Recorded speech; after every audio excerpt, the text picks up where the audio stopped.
Hey everyone, it's Monkey Mind here, and you're watching Curious Monkey Minds. Welcome back to our epic Mahabharata series. In the last episode, the fierce rivalry between Bhima and Duryodhana began to heat up, as both warriors trained under the legendary Dronacharya. The tension between the Pandavas and the Kauravas grew thicker, and the seeds of the ultimate battle were planted. Dronacharya had already declared that Arjuna would become the greatest archer in the world. But what happens next will blow your mind. Today we dive into episode 8, a chapter that will turn the tables and introduce a new, powerful figure destined to shake the very foundations of the Kuru dynasty. Arjuna's mastery of archery was no longer a secret. It was a legend. His skills had reached a level so extreme that he could hit targets in complete darkness with pinpoint accuracy. It was said that if petals of a tamarind flower were thrown into the air, Arjuna's arrows would strike each one before they touched the ground. His talent had become otherworldly, all thanks to his relentless dedication and his mentor, Dronacharya. But one fateful day, Arjuna approached his guru, humble and respectful. "Guruji," he said, "I owe everything to you, my mastery, my skill. You have shaped me into the warrior I am. Yet you've never asked for anything in return. I am ready to offer you any guru Dakshina you desire." Arjuna bowed, ready to repay his debt, but what Dronacharya asked for shook him to his core. Dronacharya placed a sword before him. "If you wish to give me Guru Dakshina, then fight me," he commanded. Arjuna was stunned. "Guruji, how can I fight you? You are my teacher, my guide. I could never raise a sword against you." But Dronacharya's gaze was fierce.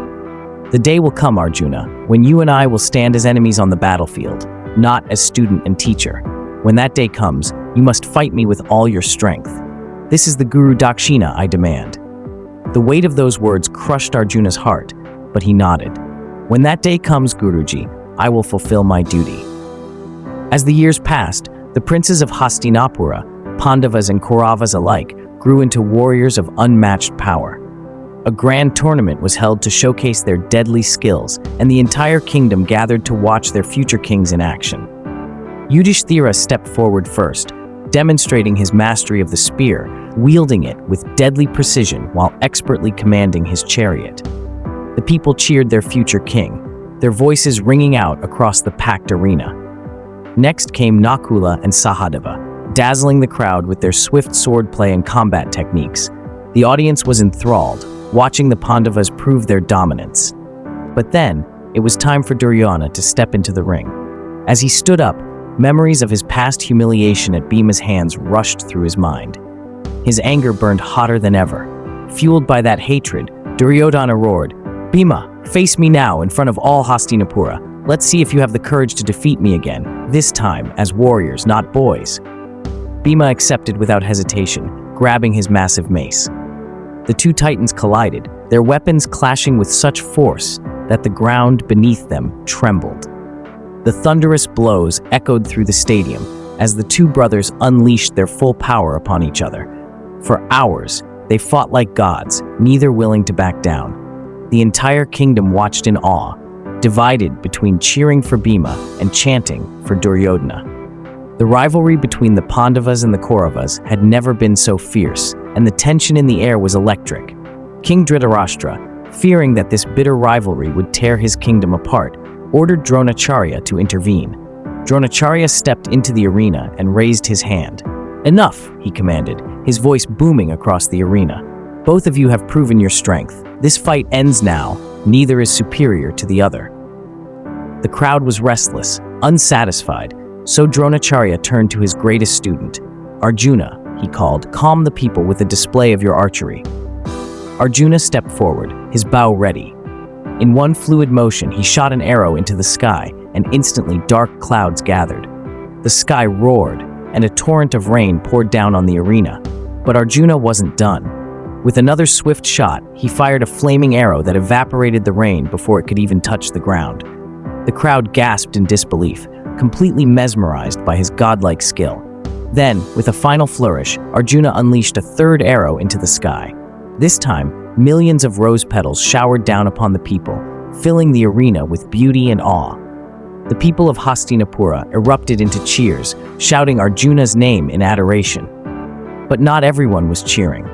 From the shadows of the arena, a figure emerged, burning with jealousy. Duryodhana's heart raced as he looked upon the man who had just stepped into the light, a man who would challenge everything. "Arjuna," a voice rang out. "Do you think these tricks make you the greatest archer? What you've shown is nothing but illusion. Face me in battle if you dare, and I'll show you what true archery is." The crowd turned to see the source of the voice. There, standing tall with gleaming armor and radiant skin, was none other than Karna, a warrior unlike any other, holding a bow that seemed to shimmer with divine power. His voice thundered through the arena, filled with confidence. "I am Karna, disciple of Parashurama, the greatest warrior to walk this earth. Arjuna, if you wish to prove yourself, face me in combat. I'll show you the difference between illusion and true mastery." But before the fight could begin, Dronacharya interrupted, his voice sharp. "Who are you? What is your lineage?" Karna's response was calm but defiant. "I am the son of a charioteer." A hush fell over the arena as Dronacharya's eyes narrowed. "This tournament is for kshatriyas only. You, the son of a charioteer, have no right to challenge the princes of Hastinapura. Leave at once." Karna's heart shattered. Humiliated and angry, he turned to leave, when suddenly Duryodhana's voice boomed out, shaking the very foundations of the arena. "I declare Karna the King of Anga," Duryodhana roared, placing a golden crown upon Karna's head. "Let the world know that Karna stands as a king, and no one shall question his right to fight in this arena." The crowd erupted in shock and awe as Karna, crowned as a king, stood proudly beside Duryodhana. The rivalry between Arjuna and Karna had only just begun, and the stage was set for a conflict that would shake the world to its core. The stakes are higher than ever, and the battle for Hastinapura is just getting started. Stay tuned for the next episode of our Mahabharata series, where the tension between Arjuna and Karna explodes, and the destiny of the Kuru dynasty hangs in the balance. Battles fought, legends live, never forgot. Mahabharata, sing the lore, ancient war songs that soar. Mahabharata, princes clash, kingdoms rise, heroes dash. Mahabharata.